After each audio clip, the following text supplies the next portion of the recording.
webinar about blockchain after the hype. We are happy to have you all here to listen to this new technology that will be very helpful for the film industry now and in the future.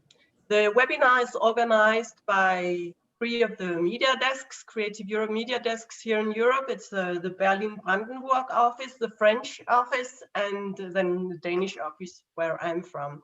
We collaborate with the Erich Pommer Institute, who will also present themselves in the end of this webinar.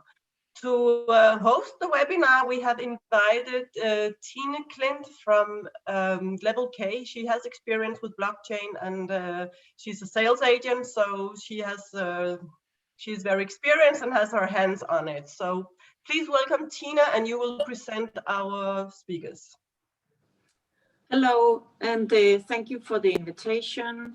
Today, the blockchain event is hosted by the Creative Europe media desks in Denmark, France, and Berlin-Brandenburg in coordination with the Erich Pommer Institute. And thank you for the invitation. My name is Tine Klint, and I have a company in Denmark called LevelK. We are an international sales agent and also an aggregator, a worldwide aggregator, and we run a local VOD platform. Today we are around 165 people, so don't feel alone, even if you're behind the screen. We have an hour, and my goal is that we all walk away a little bit wiser. So I will do my very best to make sure that the panelists and the presentations are very clear, and I'll ask some questions to the attendees. And then after the introductions of the 3 different business models, there will be a Q&A, and Ine will take the questions, and then we can either allocate it to one of the panelists or ask the panel in general. But first, before starting with the business model, Maria from Filmchain will just introduce us to the technology and try to explain to us what blockchain actually is. Thank you very much, everyone. It's an absolute pleasure to deep dive back into the full swing of the industry. We have just come back from San Sebastian, which was also supported by Creative Europe Media. It was the first hybrid festival that we have attended this autumn. It was absolutely fantastic and very vibrant. It's always good to feel that we're back at work. We also had the pleasure to win the competition, the startup challenge this year, and we're just very, very glad that technology and innovation is put at the forefront. So without further ado, I will deep dive into blockchain solutions and essentially how blockchain can help the creative industries, and not only. And more than anything, I want to make sure that at the end of this session, no participant is afraid of the word blockchain, or it doesn't seem like this black box, like this mystery that it is only for a few to understand. So we have heard the word blockchain so many times, but also blockchain has an acronym, which is DLT, Distributed Ledger Technology. And I think that the word ledger is actually making justice to what blockchain is. A ledger is essentially a database. It's a recording of all of the information that go on the blockchain. So how we see the blockchain is we see it, first of all, when we have heard it so many times, it's decentralized. So I have this kind of graph that I put it at the core of the idea. If you can imagine a source of truth, which is a repository of information that is in one place on one server with a lot of information coming from all over the world in one place. And instead of having that, you have many points of the key points of storing the information, and allow essentially every single of these participants to access exactly the same information. And this is what makes it essentially decentralized. So the big question, what is blockchain? The blockchain is, as I said, is a database. Is a record, a ledger, hence distributed ledger technology of information, which is stored not in one place, but on a vast number of computers. That's what makes it decentralized.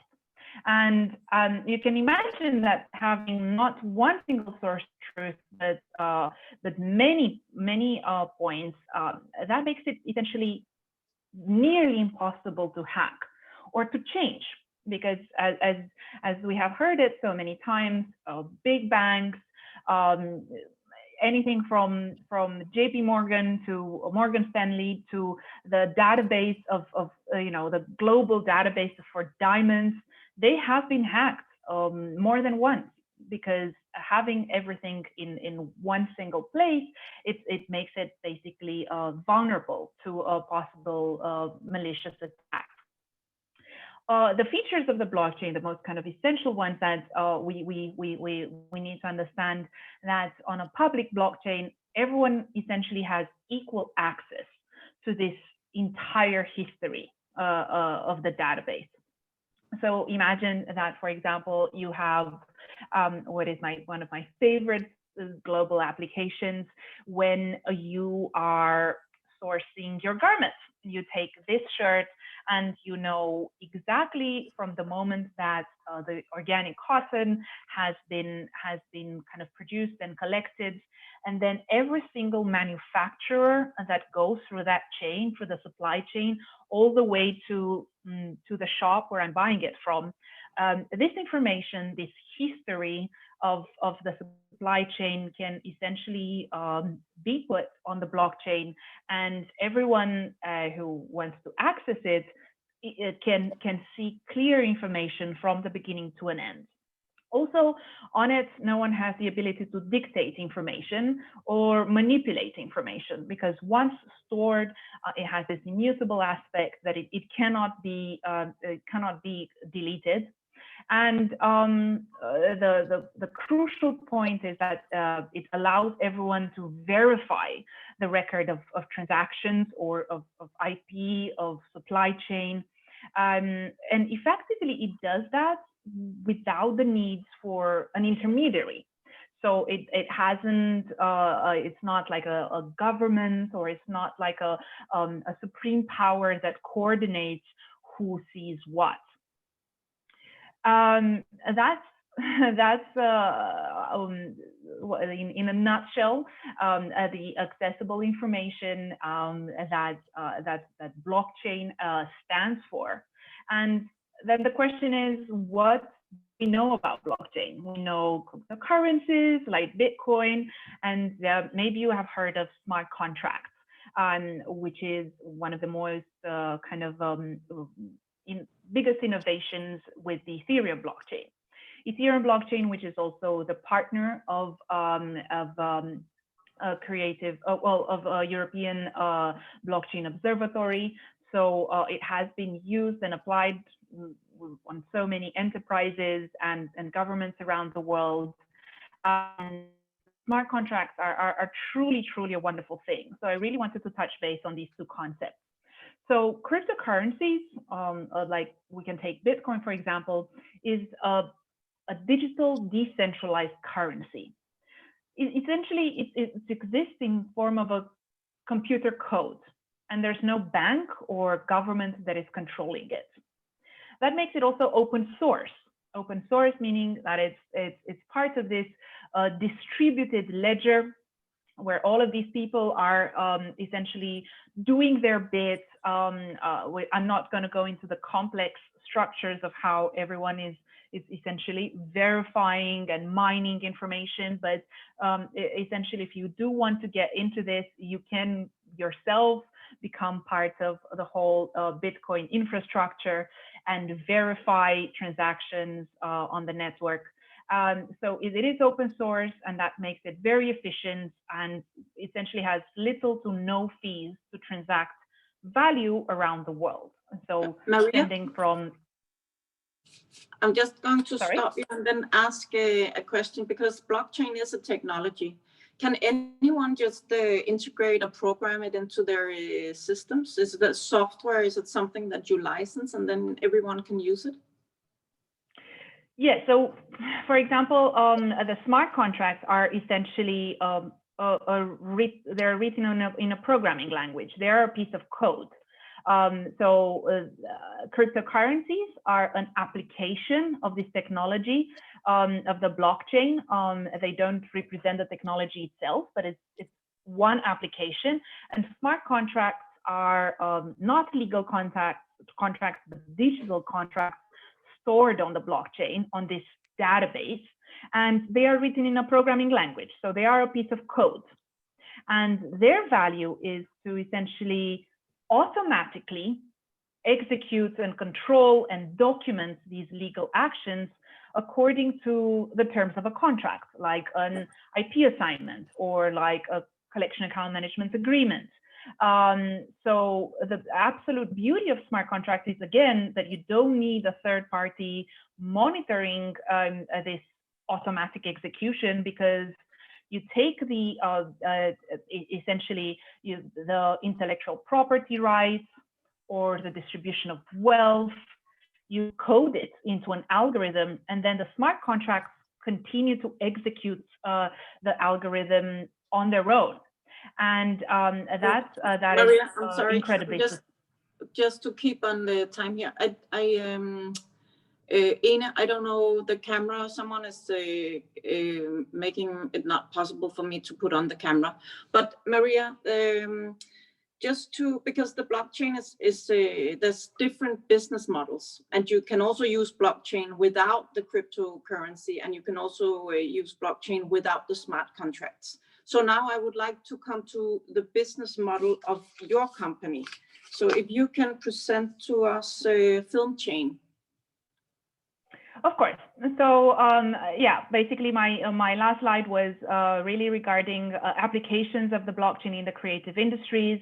So you can do it through investments, and we will hear the fantastic colleagues of Blockfilm who will later talk about that. MedInvest is another project that we have worked on, which does not involve cryptocurrency. It's just using the ledger of information. You can have it for disbursement of revenues, which is what we do at Filmchain, or for example, doing distribution on the blockchain, which is a great company, not with us today, but I thought it was worth mentioning for the work that they do. Citizen, essentially, they collect from the consumer for the project that they stream, and then they make the payments to the rights holders. So the blockchain indeed is fantastic, because it's in our case, for the automatic distribution of revenues, it can execute automatically the revenue split. It brings transparency and traceability to all of the parties. It can make micro payments, so it can record significant amounts, but also very, very small fees. And it is essentially a rights management tracker. So at Filmchain, we do this new way of accessing money. And today we're very kind of glad to be able to present it in such great company as Creative Media and Erich Pommer Institut. We are what is called traditionally a collection service, but doing it digitally, automatically, and much more. So we manage end-to-end these financial transactions powered by, as you said, Tine, the technology, the Ethereum blockchain, and we do not use any cryptocurrency at all. We have funding from Innovate UK and Hearst Media, our latest investors. We've been part of many blockchain accelerators, including Creative Destruction Lab in Canada, and hence it's a pleasure again to be part in this conversation with Blockfilm, as well as Imperial College London in London, who are our academic partners for the technology development. We offer the end-to-end infrastructure to settle these payments from viewers to filmmakers. we'd only work with bank accounts. So we open bank accounts for the respective film, and then we disperse the revenues in euros, dollars, and other currencies, only using the technology and not cryptocurrency. The biggest kind of pain that we're resolving is essentially the opaque nature of accountancy when it comes to distribution of revenues, and how manual work is very often the lack of infrastructure is delaying payments for years and years, and simply money is lost to human error. You sometimes miss a zero, and an entire amount is changed significantly. And we see how the lack of infrastructure or not having an infrastructure across the board can affect all of the value chain, from streamers and exhibitors to distributors, sales agents, as well as the producers, investors, actors, and all of the stakeholders invested. We're talking about legal contracts that are often expensive, constantly changing, conflicting, manual processes in making these payments, a fragmented management of rights, and generally the lack of data in this industry. So by automating the business logic, making it very fast and efficient, the transparency that verification of information can bring, the performance insights, with essentially the access to data in real time and real-time payments and reports can massively increase the efficiency of work across the entire value chain. So what we do at Filmchain, we manage money. Essentially, we collect from distributors and pay everyone else involved. But on top of this, we make sure that the payments are not only instant, but every stakeholder who is a signatory party can go and verify. We say, don't trust us. Just go verify the territory that the source of income came through. Check the payments. If you have anything any dispute to raise, now is the time to do it. The data analysis and machine learning is what we brought on top. We make sure that all of the data that we collect, we share it through KPIs, so key performance indicators. What are the best territories? What are the best channels of distribution? And through artificial intelligence, we can make also predictions, how that, based on real-time data, how that production will perform in a few months' time. We are CAM approved by Euromage and honored to be working with them across many projects. And we are partnered with the German Producers Association, but we do work across the globe. So in Canada, Australia, Israel, US, and of course, Europe. We have HBO global Golden Globe nominated films, but also very respectable funds like Screen Australia and others around the world who need this financial transparency. Irina and I are the two co-founders, but we do have an entire kind of team also supporting the product. And of course, it's always great to have recognition from both the technology world as well as the film industry. Well, thank you very much for your time. And if you have any questions, I'll be happy to take them now. Maria, I have a question. So you are a collecting agent, and what differentiates you from other collecting agents is the use of blockchain and trying to limit the manual work.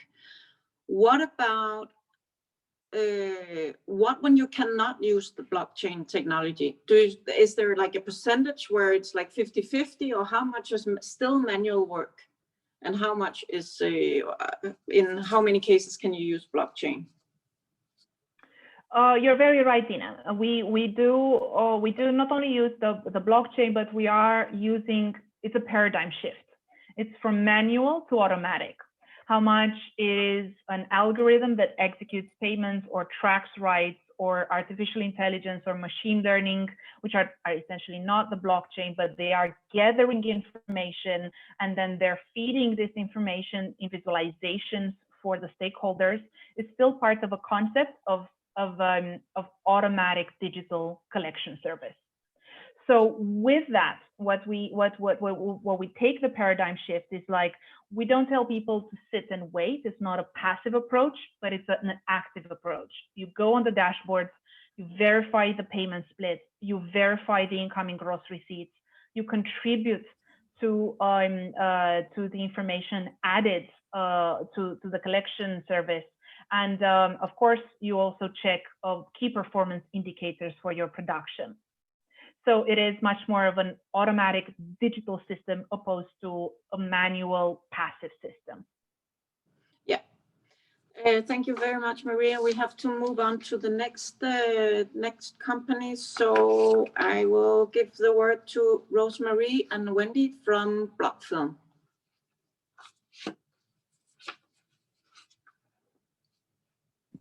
Hello, my camera.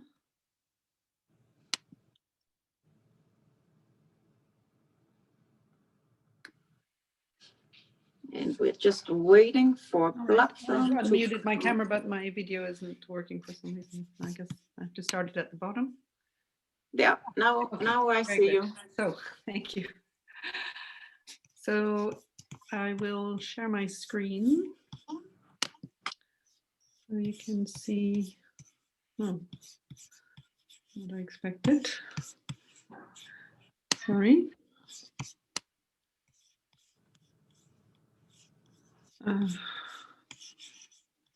Can you see my? Yes. I can only see you now. I think something is loading now. So yes. Loading?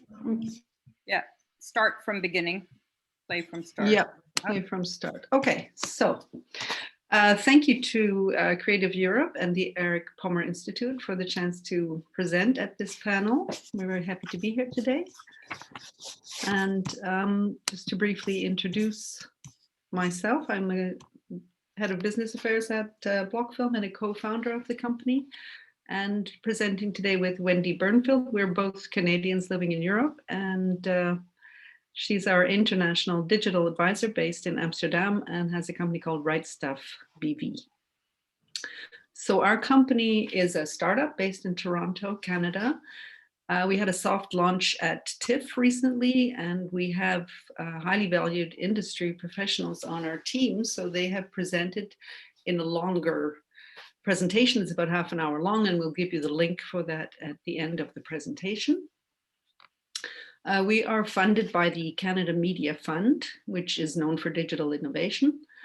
Excuse me, and we would like to thank them for investing in us and also congratulate them and the Danish Film Institute today, because a few days ago they renewed their digital co-production initiative. So hopefully films that get funded by them will also complete funding with blockchain later down the line. So just to frame what we are and what we are not, we would like to say in this blockchain space, we are not a VOD, a do-it-yourself platform like a Breaker or Citizen as a VOD platform. We're not a CAM, collection account management and royalty tracking and analysis platform like Filmchain. And we're also not a market for licensing rights to finished programs like Cinemarket. What we are is an innovative and compliant new way of financing content creators' projects. We're a virtual and secure B2B hub based in Canada, where creators and investors and fans can meet to learn about and support projects. Fans can earn rewards, and investors can invest in projects on our platform. So we do different types of financing, which I'll get into, but in essence, we're like a gap financing market, like we just had in Venice, but we're online, and we are open not only to Canadian, but also to international projects. So how does Blockfilm use blockchain? Well, we use it to register IP on the blockchain. We register smart contracts that govern investments and recoupment. We use it to register and track tokenized ownership, which is done on the basis of security tokens. And we get transparent reporting and accountability and quicker payment to stakeholders. Fans can have a private, well, not can, but will have private data lockboxes, and they can permission their data for rewards. Fans are using utility tokens. So these are two different types of tokens, and we can get into more detail on that later if you like.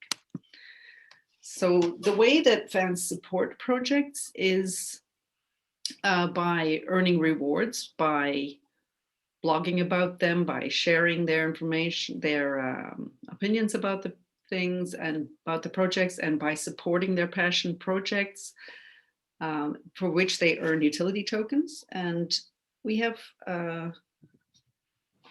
actually the advantage of having linking to a certified charity.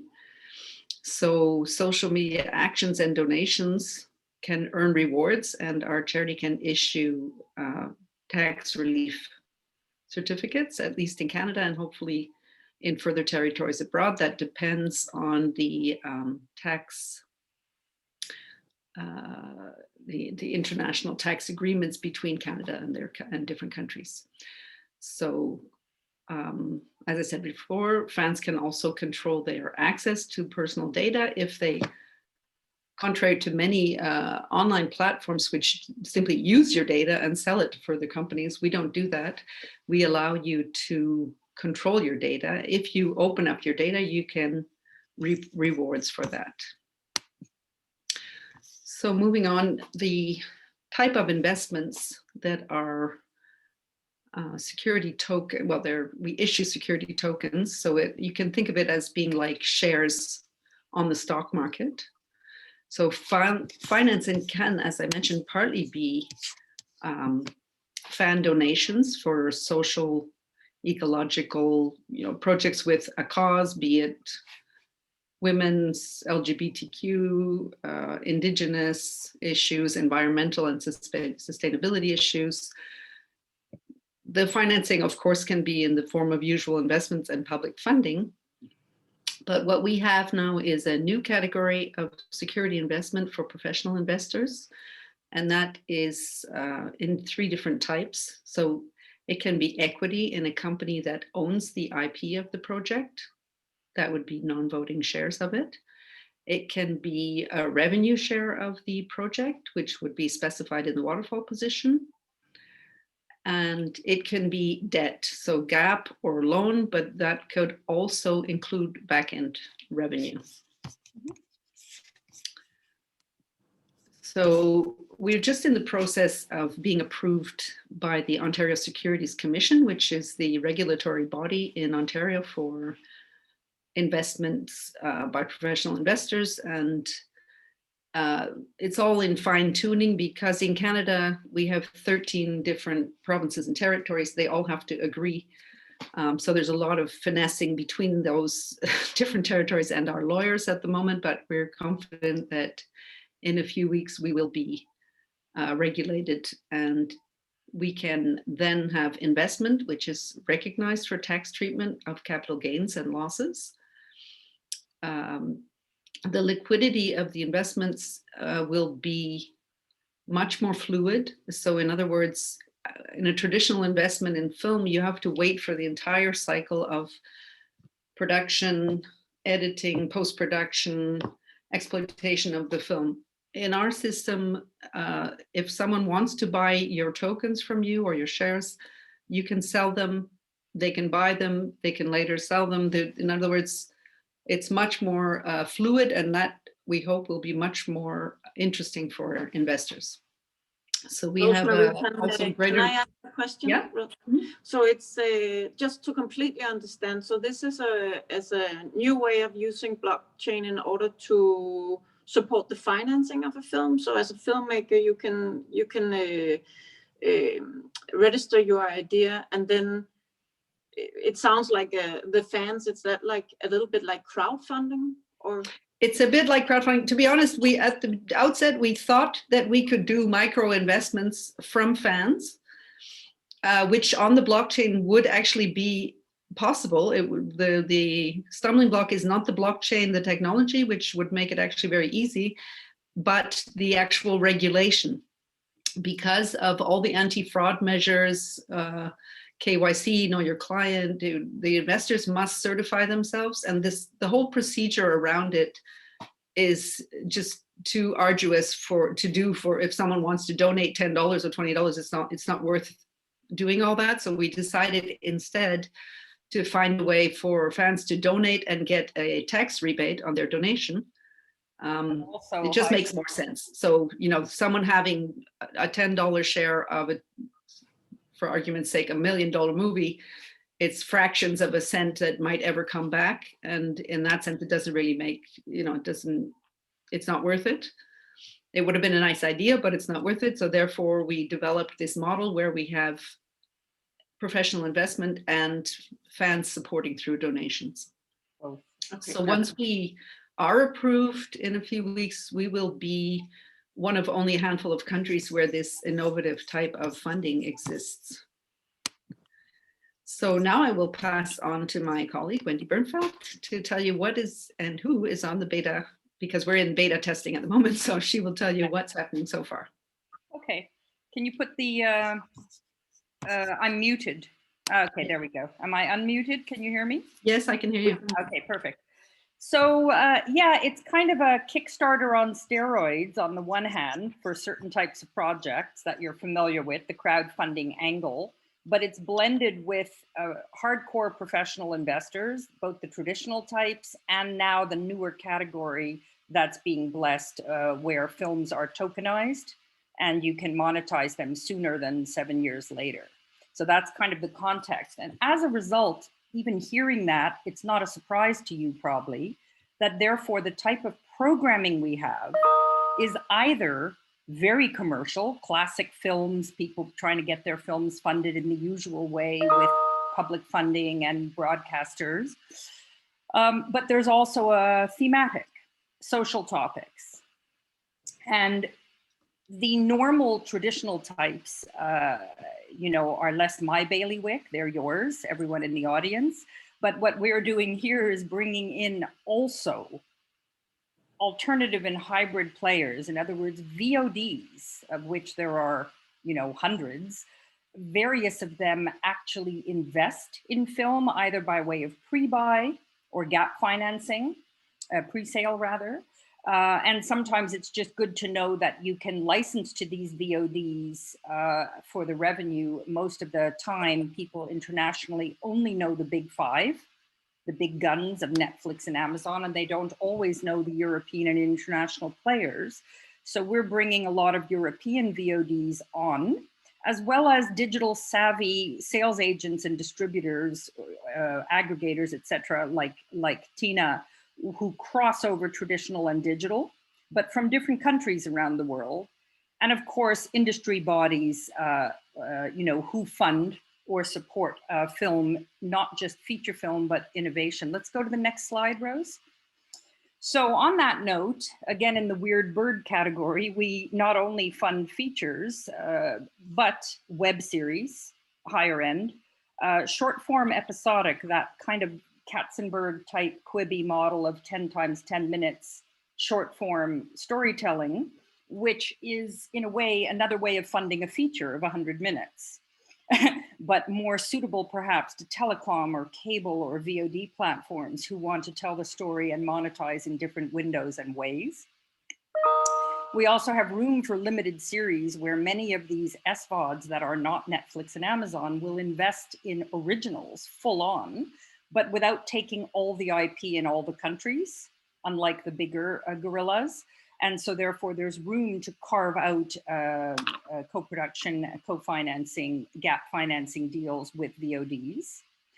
And it's fair to say that we have also taken on board some of what you maybe used to call transmedia, I'm showing my age, but cross-platform, interactive, VR, storytelling, which can either be a companion piece to your normal film, or it can be a standalone. We have some of those already from all over the world on the site. For example, a VR piece from Romania, a cross-platform piece from France, episodic short form from Europe and Holland.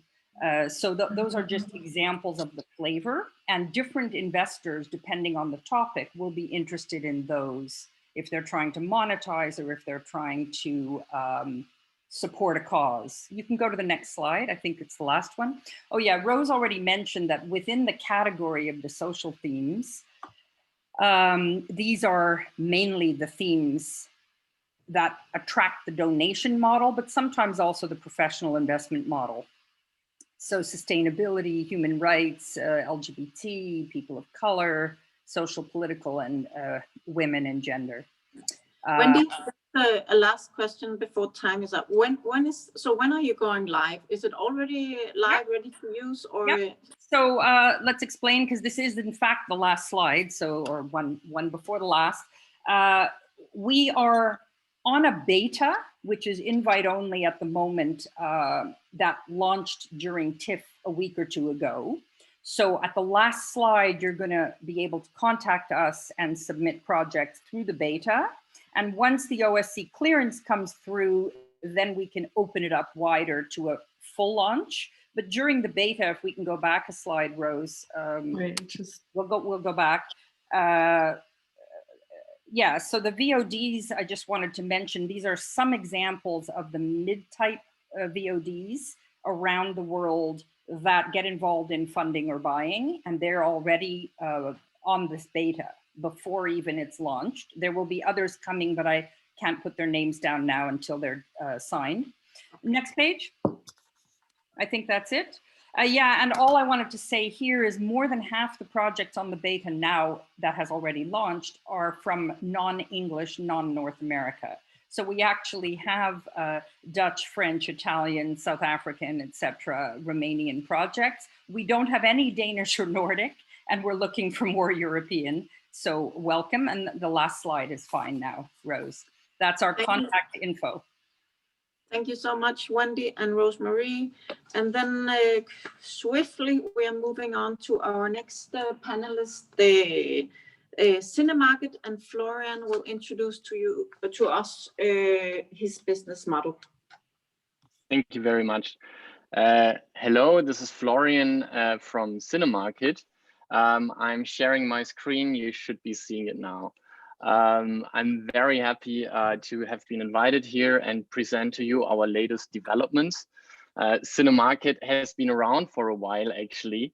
It's around 2 years, even a little more now, and it's fair to say that we would not be here without media and their funding and support over the years. So thank you very much. You guys are amazing. At Cinemarket, we have a big vision, and that can be boiled down really to this very simple, in a way, a claim that we want to build the digital market infrastructure for film. Now let's explore what that means.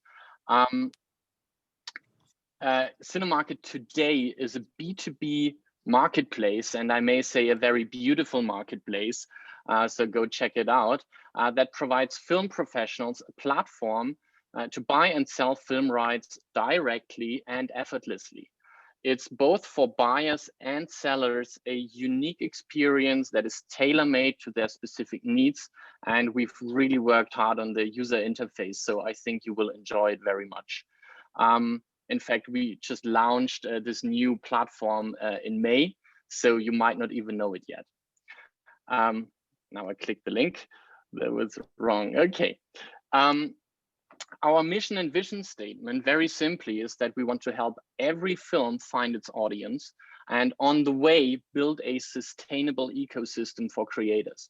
And I think both these sentences should resonate with a lot of the people here on this call, because they kind of capture the key issues we're facing today. Put differently, the at least initial problem that we have identified and that we are solving is that in order to get films from creators into the hands of consumers in whichever way requires the work of film professionals. So a lot of the people here in this call are film professionals, in fact. And today, a lot of these professionals meet at recurring physical markets and festivals to discover and or buy films. And it's kind of shocking when I now say that there is no established digital film market today that can enhance or replace these in-person events. And we've seen the outcome of this actually today, this year, when most of the film festivals just got canceled, and with them the film markets. Cannes is just maybe the most prominent example. The lack of this digital infrastructure really though is devastating. 90% of films never get discovered or sold, while even platforms that today at least are considered dominant and important like Netflix struggle to offer good content to the user. I think we all know the problem of that. So what professionals are really missing today in the industry, and we've worked for certainly 3 years to find this, you know, to boil it down, I think, to this essence. Buyers need a place such as a website to easily find content that matches a specific set of preferences they have. This could be a license for a particular territory, for a certain type of use, a film in a particular kind of genre with a particular language or subtitles of a certain length, and so on. Professional buyers need such an interface. We're the first ones to offer it. They need a fast and cheap purchasing process of film licenses. And this again is only possible with standardized legal terms, standards around metadata, and standards around media asset and file delivery. We encompass all of that. And ultimately, they need easy round-the-clock access to a global market and license database. That means they should not be limited to festival season. Makes literally no sense in the 21st century. Professional sellers, on the other hand, have the following problems that need to be solved. They need to improve the liquidity of their film assets. Now, this is marketplace language. What this really means is that filmmakers need more channels to sell their films. They literally have no infrastructure to sell films today, except of course going to some festivals, which is extremely expensive. At the same time, when they do use a digital distribution infrastructure, they should not have to pay upfront.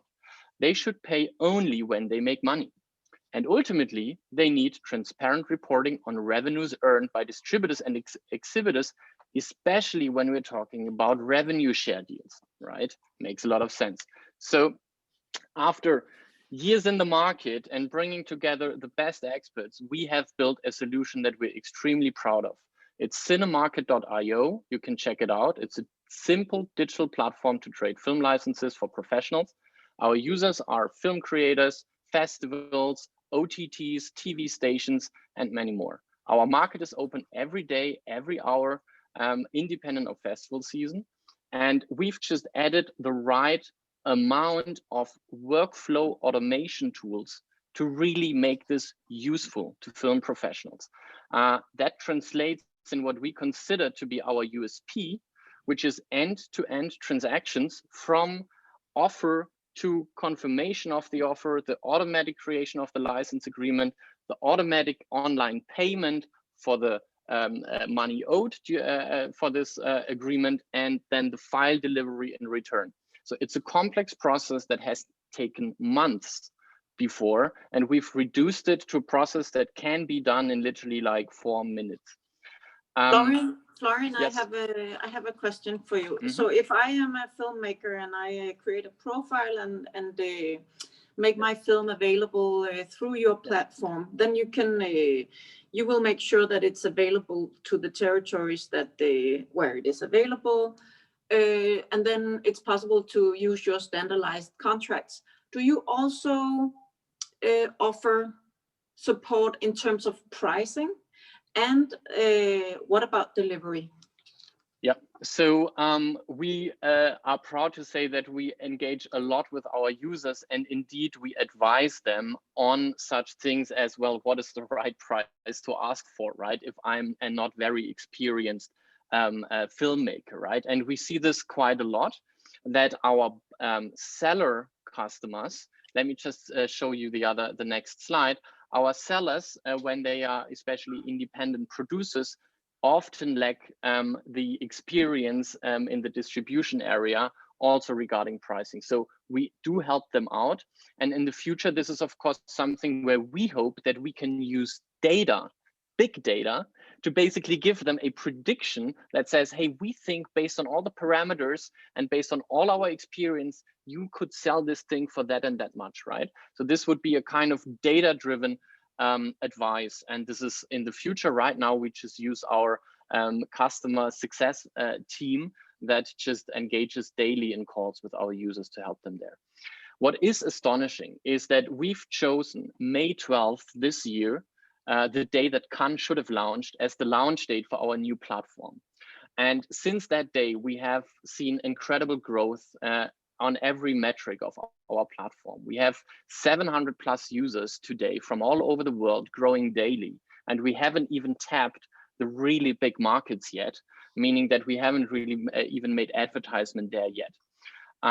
It's really a word of mouth distribution right now, but of course we're ramping up the marketing. Our sellers, as I said, are often independent producers or independent sales agents, while our buyers range from big OTT platforms, all the big names, to aggregators and TV stations from all over the world. And it's very exciting to see how they engage with our platform. We have now more than 400 films on the platform, and you have to understand that per film, with the way we've made this platform work, you can sell 4,000 individual licenses per film. So this is in total already 1.6 million transactions that could be happening on Cinemarket, and the number of films is growing fast.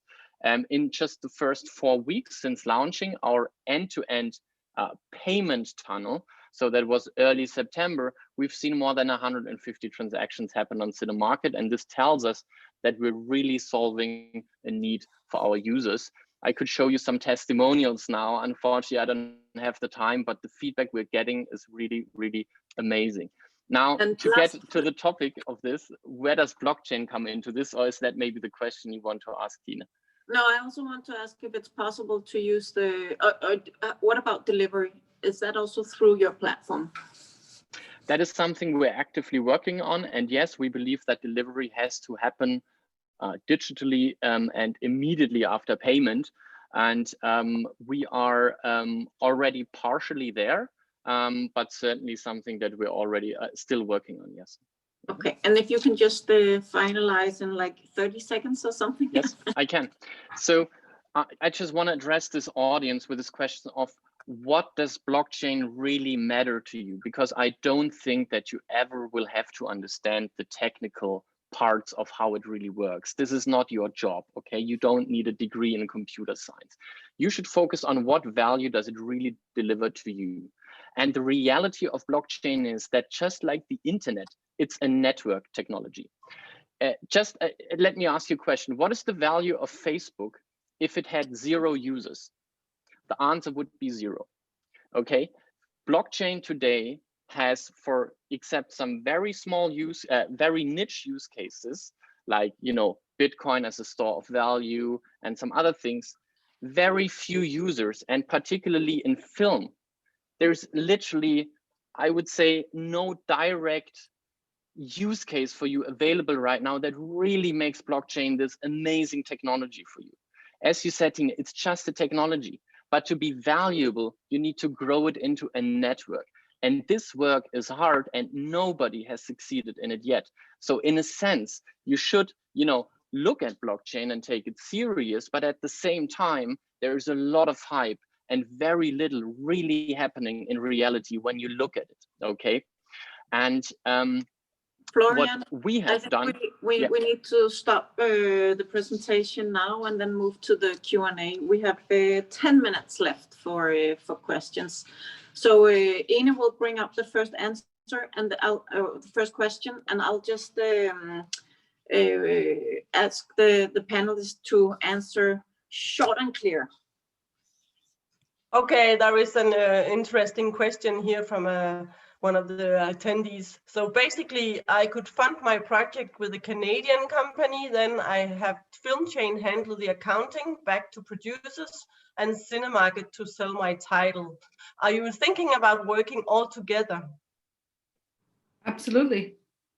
Yeah, we would love that actually. And I think that each company that has presented something today here is indeed solving a unique aspect of the complete value chain. Yeah. Together we can build a very good ecosystem. Yeah. Exactly. And this is Competing. what we're pushing for on the EU level, that we say, hey, European Commission, especially now with the German presidency, please put forward a proposal of how to build a unified European ecosystem for blockchain and film, so that companies like us would have a framework to come together and build on the same technological platform. And I think this technological platform is a public good that needs to be, the steward needs to be the EU. And luckily, the EU is indeed developing a blockchain infrastructure called EBSI, EBSI, the European Blockchain Services Infrastructure.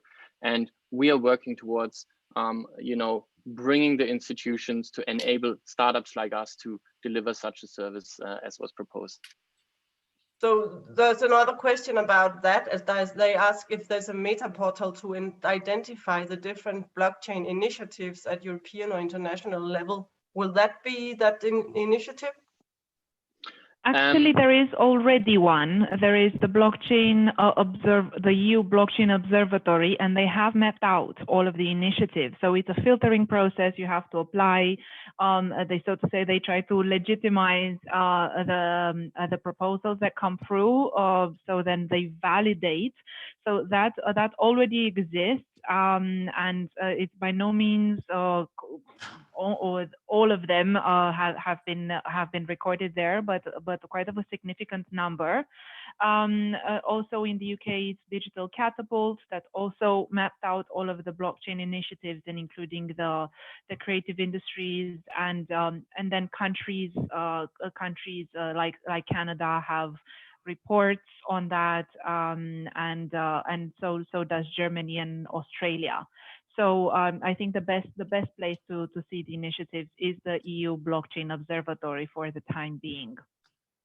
Okay, that's another question for you, Maria. If Filmchain is in control of making payments, then why does this need to be blockchain based? There is no reasonable way to self-verify data on the Ethereum blockchain. It's impractical to operate your own node, so this is not trustless. Yeah, if I'm trusting Filmchain, why could this not be achieved with a traditional database software platform?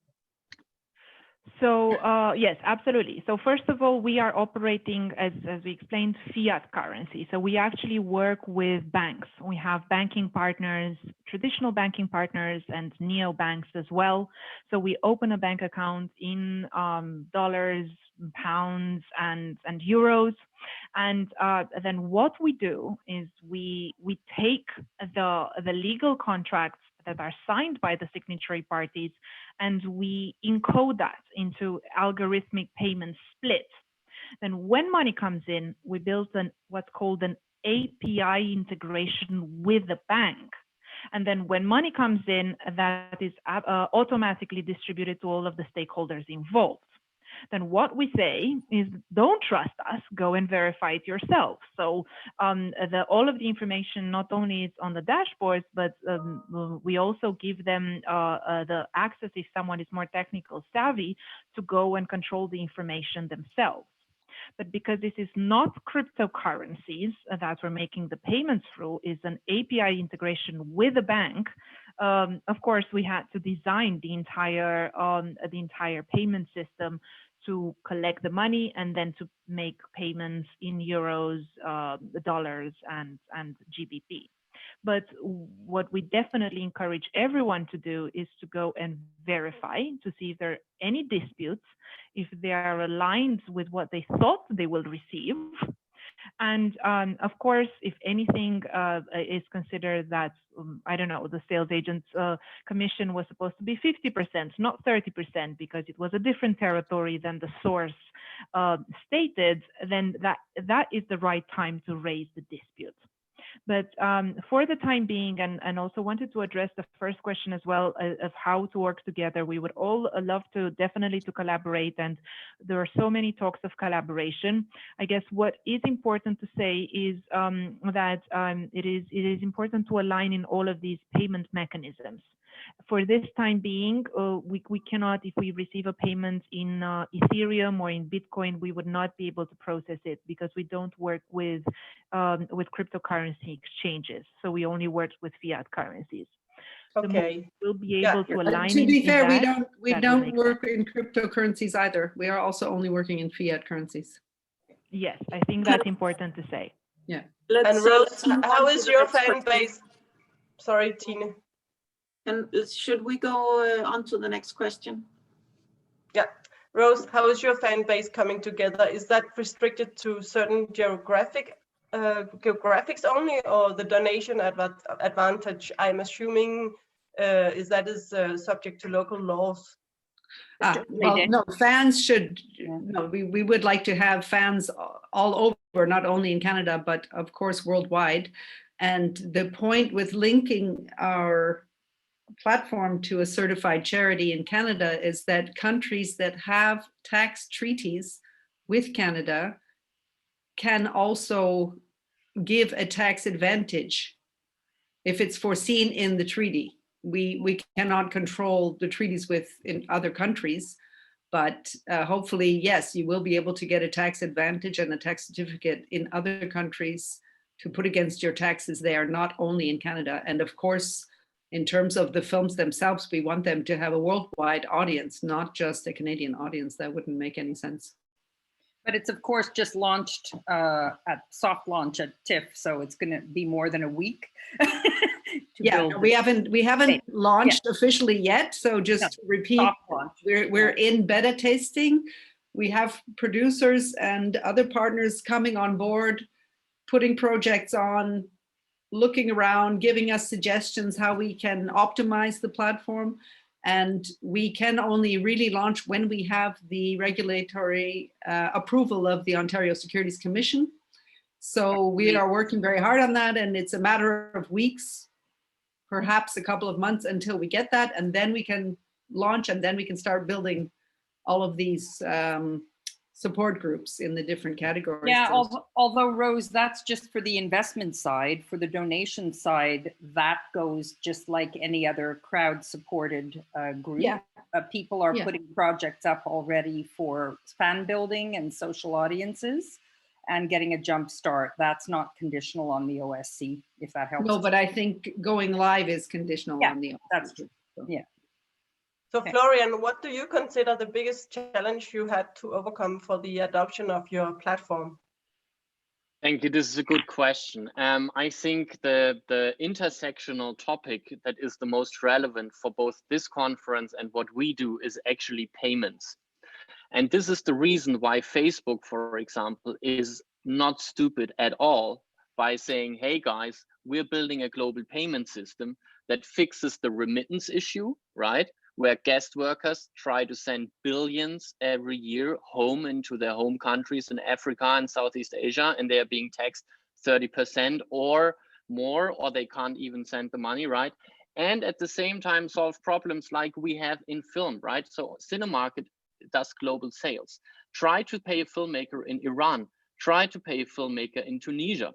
So when the other startups here say we only work with fiat currencies, I would say, yeah, well, that's a problem because fiat currencies are not a good payment tool if you're doing global sales. You actually need crypto for it. The question is only who will be first, Facebook Libra or the digital euro by the European Commission, which was announced exactly this week, right? So this is the one part, payments. The other part, tracking the rights, right? Creating a canonical source of truth of who owns which right to a film, right? This is the other big challenge. And this is a communal challenge. This will not be solved by a single company. This is an effort that takes something like the EU to solve. It's not only costly, it has big network effects. You need to bring a lot of older institutions onto such a new infrastructure. And me personally, but also Cinemarket, we've been working in educating regulators around this now for years. And I think it will take another couple of years until we're making tangible progress there in terms of really seeing such an infrastructure to emerge. But I'm sure it will emerge, and I'm sure it will be the EU driving this revolution. And this will be extremely exciting to see. And I thank media again for supporting us all these years to come here. And I think we've already made progress, but there's still a long way ahead of us. I will just ask a last question to all of you, and if you can just answer in the order that you also gave the presentation. What does it cost to work with you, and why should filmmakers and producers choose to go with you and not the traditional outfits that are, or companies that are already the existing companies? Please answer as short as possible, like one sentence. Maria, what does it cost to work with you? Thank you, Tina. So we have seen a huge wave of digitization this year with the pandemic, which is absolutely fantastic. People were much more used to logging onto dashboards and accessing information, you know, through Zoom, through digital platforms, through making IP sales of previously made films, and that only helps companies like us, Filmchain, Cinemarket, and Blockfilm to gain adoption, which is really great. Of working with Filmchain costs 1% of all revenues coming in and an onboarding fee. So we kept a much more kind of conservative fee, so to say, what the market is already used to paying, but we offer much more in terms of access to financial data and incredibly important reports and IP data, plus machine learning and AI. Okay, thank you, Maria. And Wendy and Rosemary? Rose, the costs, at the moment, the beta is free, but at a certain point, there's a cost. Rose, is that disclosed now? No, I think until we are... Yeah, let's hold on that. We don't have an onboarding cost. Yeah, for the moment. And we don't, so there is no cost to working with us until we find money for you, in which case then we do take a 5% fee on the money that we find. The advantage to working with us is that you have a completely new financing tool that is extremely interesting for investors because it's regulated. So it's a much more secure environment for them. It's liquid because they don't have to wait for the film to be finished and traded to be able to sell their percentage or shares and or tokens in it. And fans are able to donate to the film and also push it forward just by virtue of their activities on social media. So I think there are several advantages to working with us. Yeah, but it's also non-exclusive. I mean, a lot of people have traditional funding routes that they're still pursuing while they list on the platform or submit, and then they can pull it off at any time. So it's an additional alternative hybrid route rather than you have to choose, you know. That's right. It's quite flexible. And Florian? Yeah, Cinemarket is absolutely free to use for both buyers and sellers. It's only when a seller makes a transaction and gets money from a buyer, then a small percentage is being paid to Cinemarket automatically in the process of the payment. And that's it. So it's absolutely free. There are zero opportunity costs for sellers to list their films. So they should absolutely do it. And I encourage everybody here in this call to check it out. It's quite nice. Are they non-exclusive, Florian? You can also be on Bueller or you other. Can be anywhere. Rights tracker. And yeah, exactly. Right. Okay, thank you very much. And then to the panelists, and the last comment for today will be Dina from the Erich Pommer Institute. Yes, hi everyone. Thank you so much for this great session. Just a few words from our side. You might have heard of us. We're one of the leading training providers for the European media industry. And I'd like to follow up on what Florian said, that blockchain is an option for all points in the value chain. I'd like to see our workshops also being that sort of option for different points of access to the value chain. We have 3 workshops, international workshops coming up this fall, one on European co-production in 2 weeks. It's almost sold out. And the lovely Maria will be giving a short introduction there as well. And then we have a workshop on clearing rights, which will follow in late November. And then there is another workshop on digital distribution, where we'll welcome the lovely Wendy again in December. So check out our website, epi.media. And if you're interested, drop me an email after this, and maybe we'll be able to arrange a little discount for you as a participant of this webinar. So thank you very much.